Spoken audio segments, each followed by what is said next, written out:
ओम शांति। जिसने आपको तकलीफ दी है, क्या उसे उसका फल मिलेगा? क्या आपके आंसुओं का हिसाब ब्रह्मांड रखता है? देखिए, आज जब किसी को कोई प्रॉब्लम होती है, किसी को कोई दुख देता है, तकलीफ देता है, कष्ट देता है, किसी न किसी प्रकार से प्रताड़ित करता है, परेशान करता है, तो उसके हृदय से, उसके अंदर से ये संकल्प आता है, उसके अंदर से हमेशा उसके मन में यही भाव आता है कि इसने जो मुझे तकलीफ दी है, कभी इसका फल इसको मिलेगा या भगवान कभी इसको फल देगा? क्या मेरे एक एक आंसू का हिसाब इसको चुकाना पड़ेगा? तो देखिए, हाँ, ये सत्य है कि जो आपको तकलीफ देता है और जिस प्रकार की तकलीफ देता है, उसी प्रकार की तकलीफ उसको सहन करनी पड़ती है। और मैं ब्याज के सहित उतने दिनों तक उसको वो तकलीफ़ सहनी पड़ती है जो तकलीफ़ उसने आज आपको दी है, और आपके एक एक आंसुओं का हिसाब उसको चुकाना पड़ता है। आप जो इस जन्म में कर्म करते हैं, किसी के साथ कैसा भी व्यवहार करते हैं, कुछ भी करते हैं, तो वो सारी चीज़ों को मिला कर के ही आपके अगले जीवन की स्क्रिप्ट लिखी जाती है, आपके अगले जीवन की कहानी लिखी जाती है। और ये स्क्रिप्ट आप स्वयं ही लिखते हैं।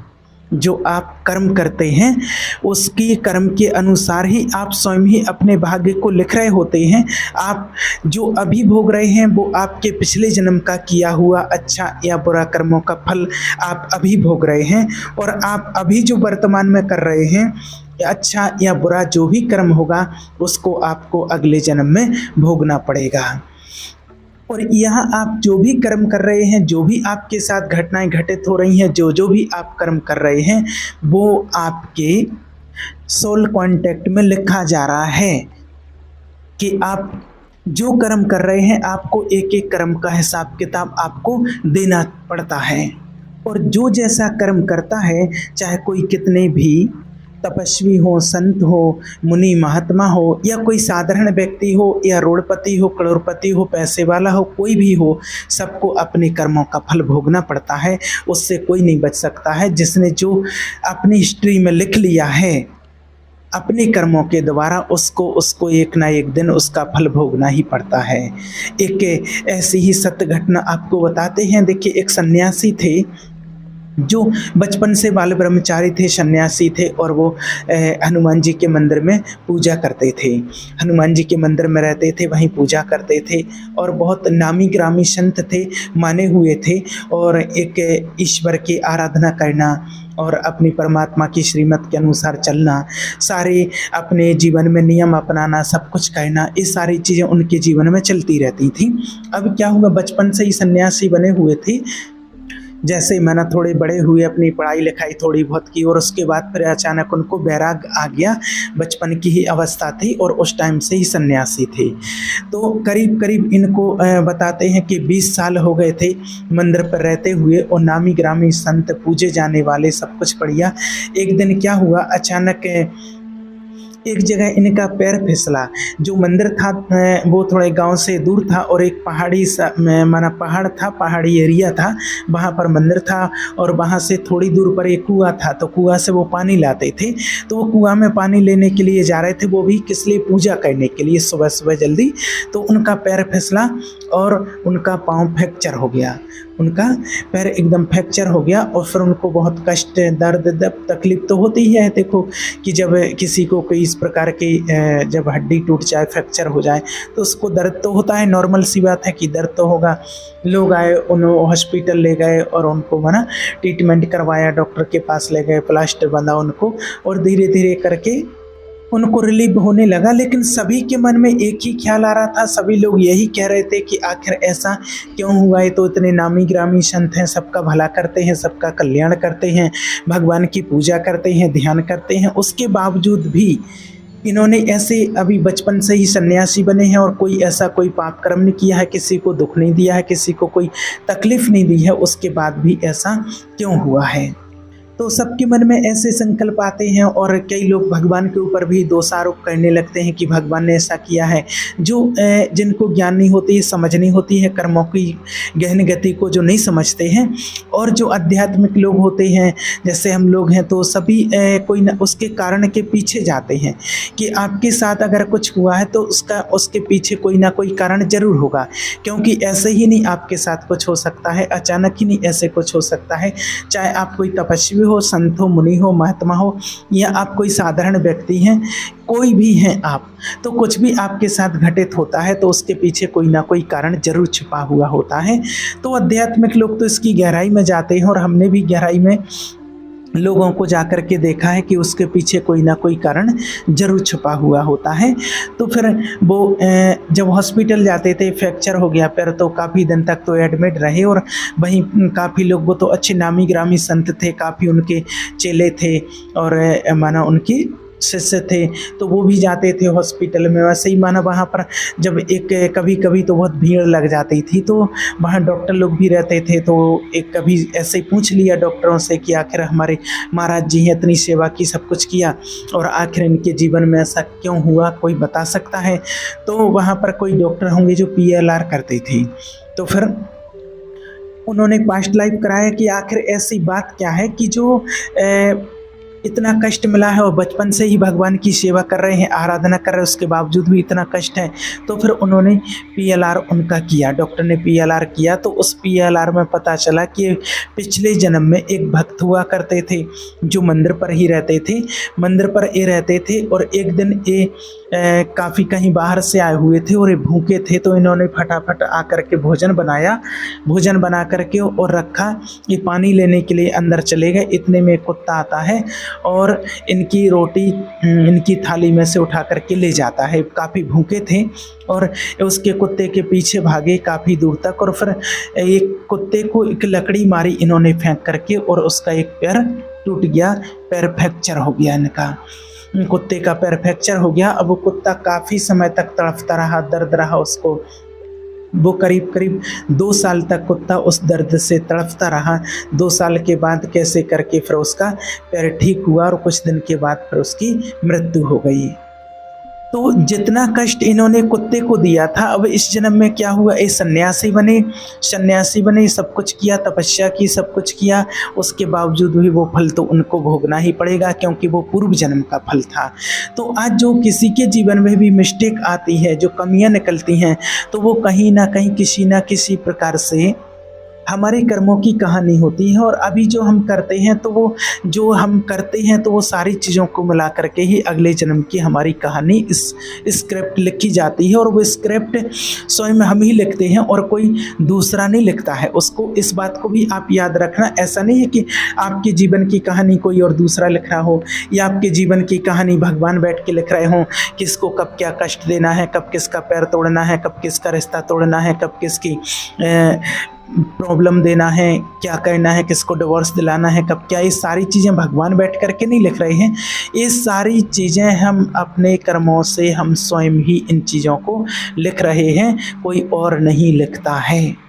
जो हम कर्म करते हैं, तो उस एक एक कर्म का हिसाब तो चुकाना पड़ता है, क्योंकि कर्म जो होता है वो फल से बंधा हुआ होता है।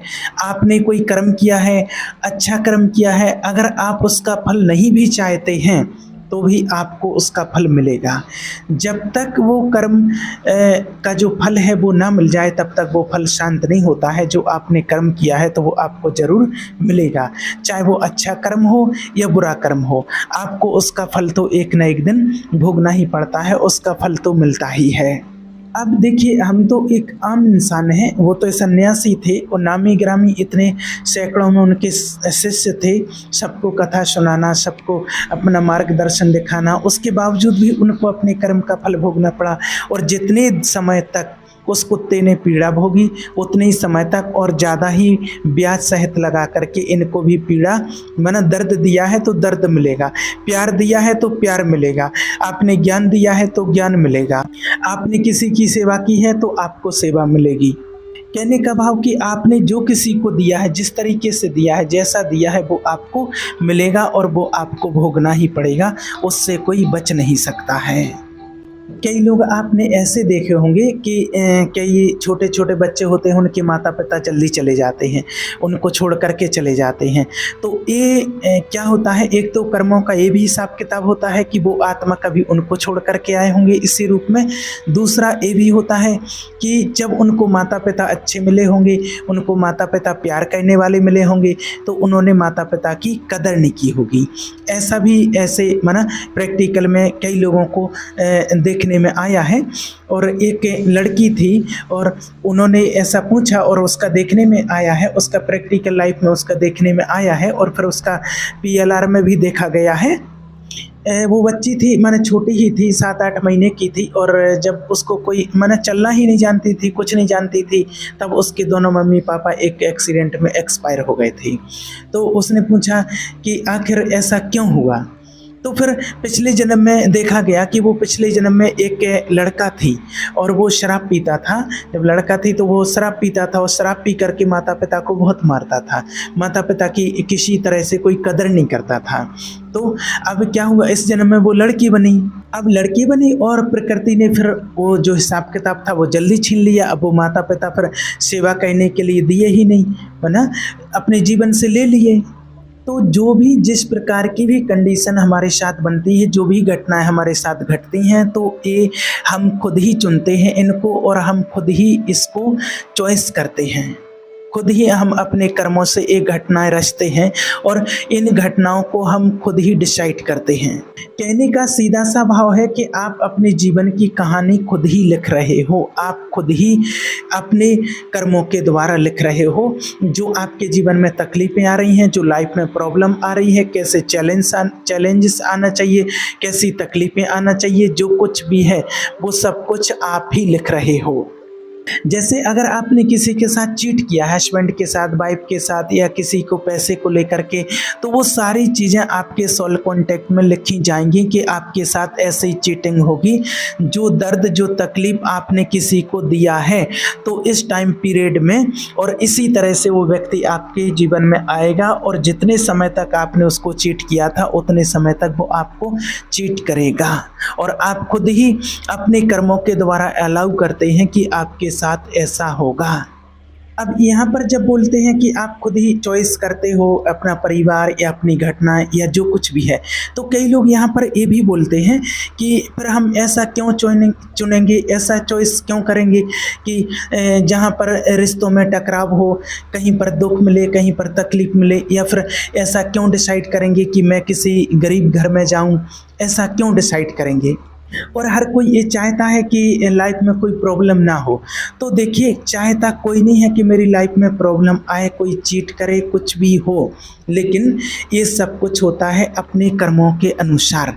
जैसे आपको अभी उदाहरण दिया है कि जैसे एक सन्यासी ने कुत्ते को मारा, तो वो खुद क्यों व्यक्ति चुनेगा कि मेरा पैर खराब हो, लेकिन वो फोर्स किया जाएगा। वो कर्म जो उसका बना हुआ है, जो कर्म उसने किया था, उसके लिए वो फोर्स किया जाएगा और उस कर्म का हिसाब तो फिर उसको चुकाना ही पड़ेगा। तो कहने का भाव है कि अगर आप इस जीवन में या आने वाले जीवन में आप अपना सब कुछ अच्छा चाहते हैं, अपना जीवन अच्छा चाहते हैं, अपना जीवन साथी अच्छा चाहते हैं, अपना परिवार अच्छा चाहते हैं, अपना कैरियर अच्छा चाहते हैं, तो आपको इस जीवन में अच्छा करना होगा, सब कुछ अच्छा कहना होगा, किसी को कोई तकलीफ़ नहीं देनी होगी, किसी को कोई दुख नहीं देना होगा। नहीं तो जो दर्द आप दूसरों को देते हैं वो दर्द आपको झेलना पड़ता है, वो दर्द आपको सहन करना पड़ता है। और कई बार ऐसा भी देखा गया है कि जब सोल एक शरीर छोड़ कर के जाती है, तो वो इतनी प्योर सोल होती है उस टाइम पर, तो उसको अपना सारा घटनाक्रम याद आता है और उसको लगता है कि मैंने एक गलत किया है, ऐसी तकलीफ़ मुझे किसी को नहीं देनी चाहिए थी। और जो तकलीफ़ें वो सोल देती है, फिर वो खुद कहती है कि मुझे भी इसका पश्चाताप, यानी कि ऐसा कष्ट मुझे मिलना चाहिए, तब मेरा हिसाब किताब बराबर होगा। तो वो सोल खुद चाहती है कि मैं ऐसा हिसाब किताब मैं इसका चुकतू करूं। और जब फिर वो उसको बॉडी मिल जाती है, दूसरे घर में प्रवेश कर जाती है, तो जब वो बॉडी कॉन्शियस में आ जाती है तब फिर उसको लगता है कि मेरे साथ ऐसा क्यों हुआ। जब वो प्योर सोल होती है तब वो अपना सारा घटनाक्रम देख सकती है, तब उसको वो तकलीफ नहीं होती है। तब वो सोल खुद चाहती है कि मुझे ऐसा ऐसा तकलीफ मिलना चाहिए, तब मेरा हिसाब किताब बराबर होगा। क्योंकि उस टाइम पर वो जज होती है कि जज बन करके और अपना स्वयं निर्णय करती है कि मैंने जो किसी को दुख दिए हैं, तकलीफ दी है, तो वो मुझे भी मिलना चाहिए। इसलिए आपसे बार बार यही कहते हैं कि अपने कर्मों पर विशेष अटेंशन दीजिए। कोई भी आपको ऐसा बुरा कर्म नहीं करना है कि जिससे किसी के दिल से आपके लिए हाय निकले, किसी के अंदर से आंसू निकलें। आपको किसी का दिल नहीं दुखाना। किसी के हृदय की पीड़ा को सुन कर के देखिए कि लोगों को दुख होता है तो वो कितने दुखी होते हैं, और दुखी जब पीड़ा से वो होते हैं और उस टाइम पर जो हाय निकलती है तो वो अकाट्य होती है, उसको कोई काट नहीं सकता है। इसलिए किसी को बेवजह किसी के दिल को मत दुखाइए, ये आप कोशिश कीजिए। अगर आप किसी को सुख नहीं दे सकते हैं तो किसी को दुख देने का आपको अधिकार नहीं है। इस बात का आप विशेष ध्यान रखिए। ठीक है। ओम शांति।